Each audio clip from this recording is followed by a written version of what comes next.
Assalamualaikum warahmatullahi wabarakatuh. Salam rumah belajar.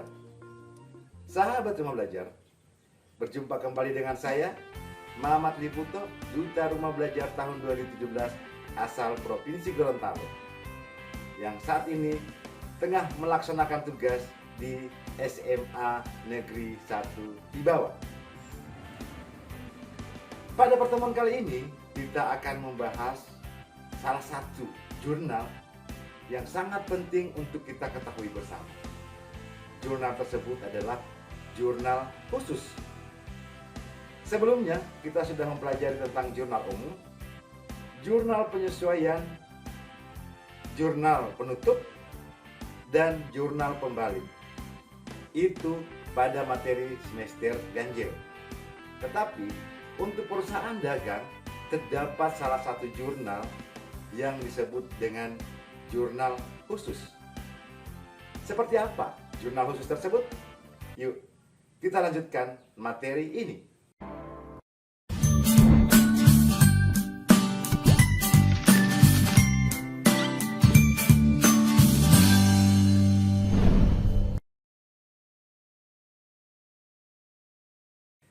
Sahabat rumah belajar, kompetensi dasar yang akan kita pelajari pada hari ini adalah 3.5 adalah menganalisis siklus akuntansi pada perusahaan dagang, dan 4.5 membuat laporan keuangan perusahaan dagang. Sahabat rumah belajar, pada pertemuan ini indikator yang akan kita pelajari yang pertama adalah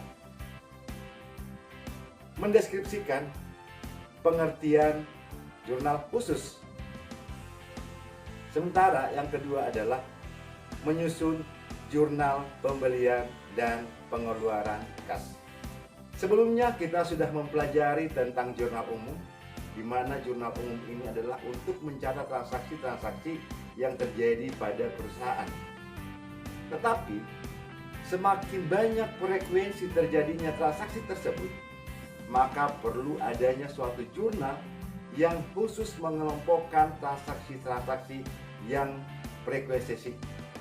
frekuensinya terjadi secara berulang. Hal ini biasanya terjadi pada perusahaan-perusahaan besar. Pada perusahaan kecil, jurnal umum mungkin masih efektif untuk kita gunakan. Tetapi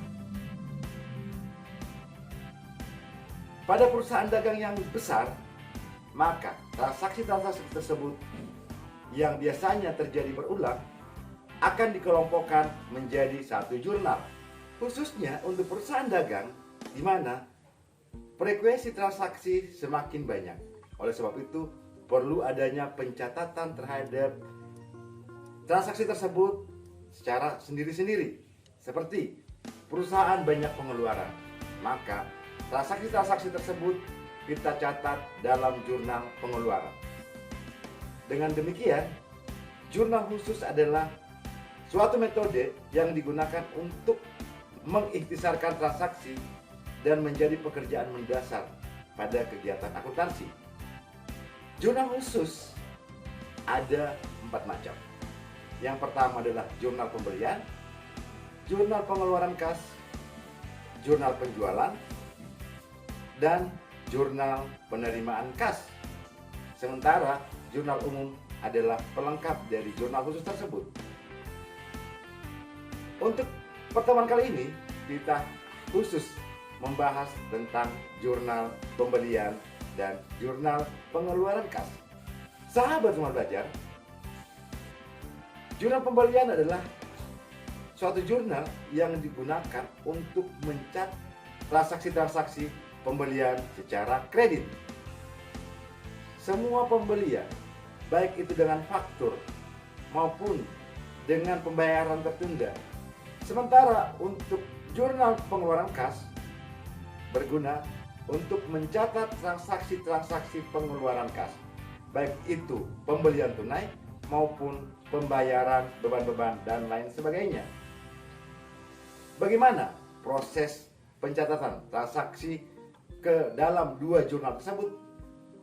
Kita lanjutkan materi pelajaran kita.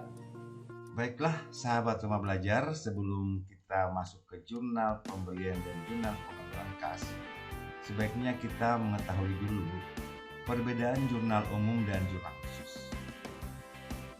Jadi ada seperti sudah jelaskan sebelumnya bahwa terdapat jurnal umum dan jurnal khusus, dan mari kita bedakan keduanya. Yang pertama, dilihat dari bentuk. Jurnal umum terdiri atas kolom tanggal, keterangan, referensi, jumlah, debit, dan kredit. Sementara jurnal khusus disesuaikan dengan kebutuhan atau transaksi yang sejenis. Sementara dari segi pencatatan, jurnal umum, semua transaksi dicatat ke dalam jurnal umum secara kronologis. Sementara pada jurnal khusus, transaksi-transaksi yang terjadi dicatat ke dalam jurnal khusus tertentu, seperti misalnya transaksi pengeluaran akan masuk ke dalam jurnal pengeluaran. Selanjutnya adalah pemindah bukuan ke buku besar. Untuk jurnal umum, pemindah bukuan jurnal khusus ke buku besar dilakukan secara periodik, biasanya setiap akhir bulan. Untuk jurnal khusus, pemindah bukuan jurnal umum ke buku besar dilakukan setiap kali terjadinya transaksi.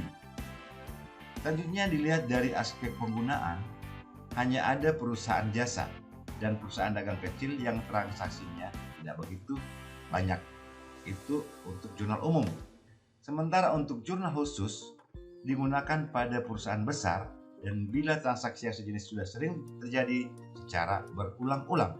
Selanjutnya adalah manfaat jurnal umum. Yang pertama adalah memungkinkan pembagian pekerjaan. Terus yang kedua, memudahkan pemindahan bukuan besar. Dan yang ketiga, memungkinkan pengendalian intern menjadi lebih baik. Selanjutnya kita lihat tentang jurnal pembelian. Ini adalah kolomnya, terdiri dari tanggal, nomor faktur, akun yang dikredit, referensi, termin, pembelian, debit, serba-serbi debit, terdiri dari kolom akun, referensi, jumlah, dan terakhir adalah kolom utang dagang, kredit. Sementara untuk jurnal pengeluaran kas terdiri dari kolom tanggal, nomor faktur, akun yang didebet, referensi, termin, pembelian debit, utang dagang debit, serba-serbi debit, yang terdiri dari kolom akun, referensi, jumlah, ada kolom potongan pembelian kredit, dan terakhir adalah kolom kas kredit. Baiklah, untuk praktik bagaimana membuat jurnal pembelian, kita lihat seperti berikut. Terdapat transaksi yang terjadi selama Desember, ya. Kita lihat tanggal 1 Desember itu dibeli barang dagang dari PT Madya Padang seharga 2.900.000 dengan syarat pembayaran 3/10 N/30 faktur nomor 27. Tanggal 7 dibeli perlengkapan secara kredit dari PT Metro Jakarta seharga 1.200.000 dengan syarat pembayaran 3/10 N/30 faktur nomor 65. Tanggal 8 Desember dibeli barang dagang dari PD Andalas Jakarta seharga 2 juta dengan syarat 3/10 N/30 faktur nomor 35. Tanggal 15 Desember dibeli peralatan kantor dari CP Atco Jakarta seharga 5 juta dengan syarat EOM faktur nomor 2710. Tanggal 18 Desember dibeli barang dagang dari PD Maya Padang seharga 4 juta dengan syarat pembayaran 3/10 N/30 faktur nomor 230. Transaksi tersebut kita akan masukkan ke dalam jurnal pembelian sebagai berikut. Baik, kita lihat tanggal 1/12, nomor fakturnya 20, nomor faktur 27, akun yang dikredit PD Maya Padang, referensi kita centang saja, terminnya 3/10 N/30. Pembelian, karena yang kita beli barang dagang maka kita masukkan ke dalam kolom pembelian. Dan karena membelinya secara faktur, maka utang dagang bertambah 2.900.000. Tanggal 7/12, nomor fakturnya 65. Akun yang dikredit adalah PT Metro Jakarta. Terminnya 3/10 N/30 atas syarat pembayaran. Terus karena yang dibeli adalah perlengkapan, maka kita tuliskan dalam kolom serba-serbi. Pada kolom akun kita tuliskan perlengkapan dan jumlah yang dibeli adalah 1.200.000. Dan pada kolom utang dagang juga kita masukkan 1.200.000. Tanggal 8 Desember itu nomor fakturnya 35, akun yang dikredit adalah PD Andalas Jakarta, terminnya 3/10 N/30, pembeliannya karena ini barang dagang maka pembeliannya 2 juta masuk ke kolom pembelian, terus utang dagangnya juga bertambah 2 juta. Tanggal 15/12, nomor fakturnya adalah 2710, akun yang dikredit adalah CP Atko Jakarta, terminnya EOM, pembeliannya kosong karena ini adalah yang dibeli adalah peralatan, dia akan masuk kolom serba-serbi. Jadi pada kolom akun itu kita tuliskan peralatan dengan jumlah 5 juta.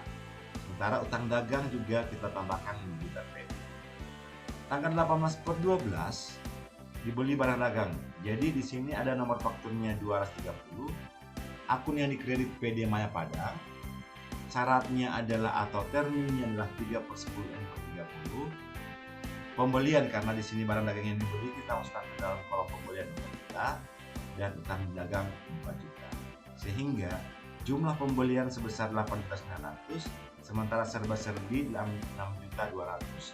Jumlah keduanya adalah 15.100, sehingga jumlah utang juga harus sama dengan jumlah debit, di mana debit terdiri dari pembelian dan serba-serbi, sementara untuk kredit hanya terdiri dari utang dagang yang sebesar 15.100. Selanjutnya akun jurnal penjualan. Ini terjadi beberapa transaksi. Tanggal 2 Desember dibayar kepada PD Andalas Jakarta utang bulan lalu sebesar 2.500 dengan cek nomor 279. Tanggal 11 dibayar beban angkut barang yang dibeli tanggal 8 Desember yang lalu sebesar 200.000 dengan cek nomor 2780. Terus tanggal 11 lagi dibayar faktur nomor 27 tanggal 1 Desember 2005 dengan cek nomor 2781. Lihat soal dalam jurnal pembelian. Nah, sekarang kita lihat pengertiannya. Tanggal 2 Desember itu nomor fakturnya atau nomor cek ya, bukan nomor cek itu 2779. Terus akun yang debit PD Andalas Jakarta. Di sini karena membayar utang berarti utang dagang kita berkurang, jadi masuk kolom utang dagang 2.500 dan kas kredit 2.500. Tanggal 11 itu ada cek nomor 2780. Akun yang dikredit akun yang didebit tidak ada.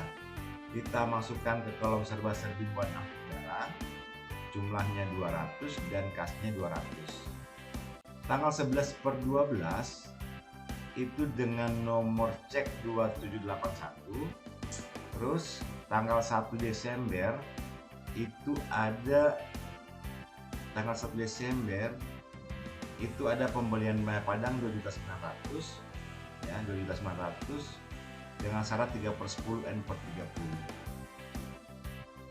Jadi kita lihat di sini pada Maya Padang utang dagangnya 2.900, potongan pembeliannya 87.000, itu diperoleh dari 3% kali 2.900 karena ada syarat 3/10 N/30, sehingga potongan pembeliannya adalah 87.000. Sehingga yang dibayar per kas tinggal 2.813.000. Demikian contoh praktek menyusun jurnal pembelian dan jurnal pengeluaran kas. Dengan demikian dapat disimpulkan bahwa jurnal pembelian adalah jurnal yang digunakan untuk mencatat transaksi-transaksi pembelian secara kredit. Sementara jurnal pengeluaran kas digunakan untuk mencatat pengeluaran kas, baik itu pembelian tunai maupun pembayaran beban dan lain-lain. Terima kasih. Assalamualaikum warahmatullahi wabarakatuh.